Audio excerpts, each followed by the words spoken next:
Gurnee Mills cuts up to 70% off retail prices every single day. And that makes for some extra nice cutting, especially this time of year. Gurnee Mills, there's nothing like it. Hello everyone, welcome back to my channel. I hope you liked the little commercial I showed at the beginning. I plan on doing more of those for the next Mills malls in the future. Okay, so I'm not going to waste any time with this intro because today we will be looking at Chicago's, or specifically the little community of Gurnee, to talk about their Gurnee Mills Mall. As usual, before we get started, and I say this in all my videos, if there is anything, I mean anything I miss about the history of this mall, please let me know in the comments below. Now, without further ado, let's get into the history of this mall so we don't keep you guys waiting. Gurnee Mills is a shopping mall located in Gurnee, Illinois, just outside the Chicago metropolitan area, and is the fourth Mills mall to be created by the Mills Corporation. So, to start, the land where Gurnee Mills stands today was plotted in Section 16 of Warren Township, but most of these lands were already owned by the Lamb family, lasting from 1837 to around 1988.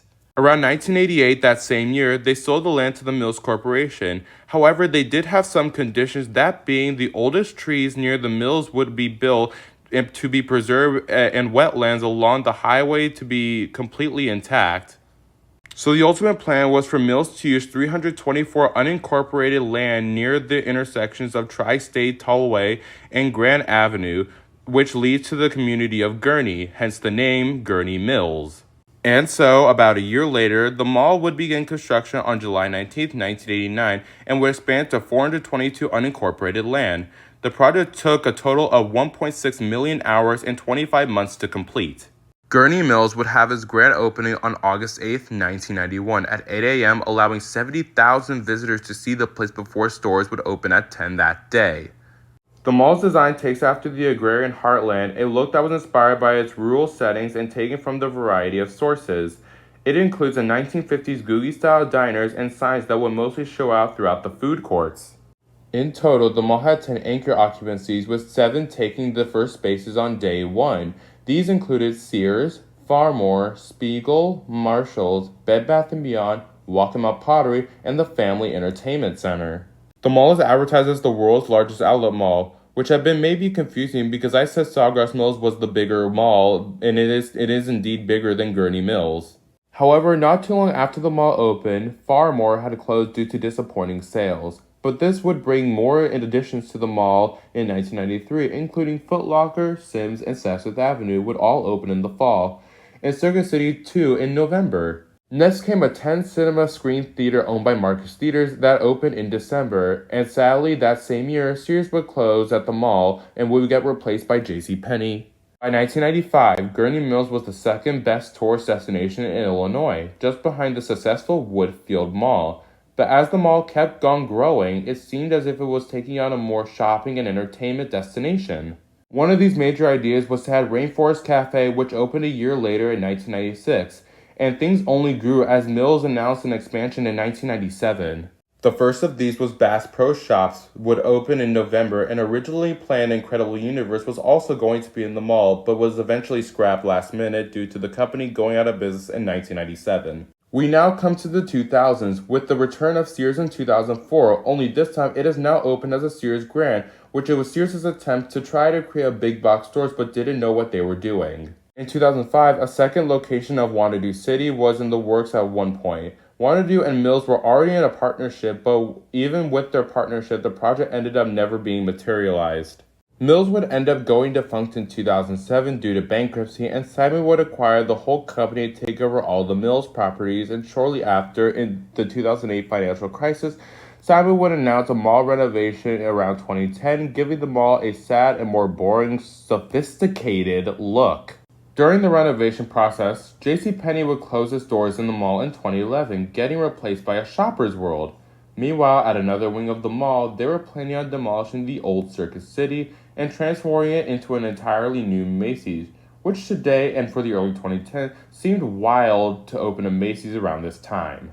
The Macy's and the new stores for the renovation will open on July 24, 2013, just in time for the mall's 22nd anniversary, because I guess the number 22 is important. A Bye Bye Baby, which had opened in the mall some years prior, would move into the Bed Bath & Beyond space, combining the two stores. We skip over a couple years to 2017, where Shoppers World would close and would get replaced by Floor & Decor that same year.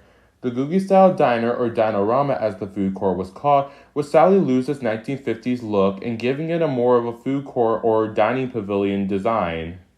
A year later, in May 2018, Sears Grand announced that they'd be closing their store, and they would eventually close on September 2nd of that year. The store was divided into a Hobby Lobby in 2022, while the other became a Round 1 bowling alley, which opened in 2024. However, the left portion of the store is still vacant. The mall also had an ice rink that was owned by Tilt Studio Video Arcade, but was short-lived and closed in 2020, being replaced by Top Shelf Ice Arena a year later. On September 15, 2022, it was announced that Bed Bath & Beyond would close its doors to the company going under. About 2 years later, 4 new restaurants would open along with new stores such as Charlotte Russe, Pandora, a Japanese retailer called Ibizu, and a jewelry shop called The Inspiration Company. They would all open in 2024. And finally, Forever 21 would close as the brand went out of business this year.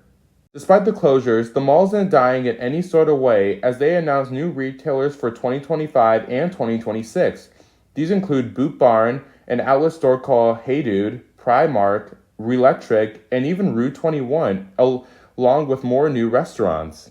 Now, as of July 30th, 2025, the mall's main tenants are Round 1, Hobby Lobby, Macy's, Kohl's, Marshalls, Home Goods, Value City Furniture, Bass Pro Shops, Second and Charles, Boot Barn, Dick's Sporting Goods, Marcus Theater, Top Shelf Ice Arena, Burlington, and Floor & Decor. Alright guys, we made it to the end of the history of this mall. Before we go, let's take a look at old images of the place.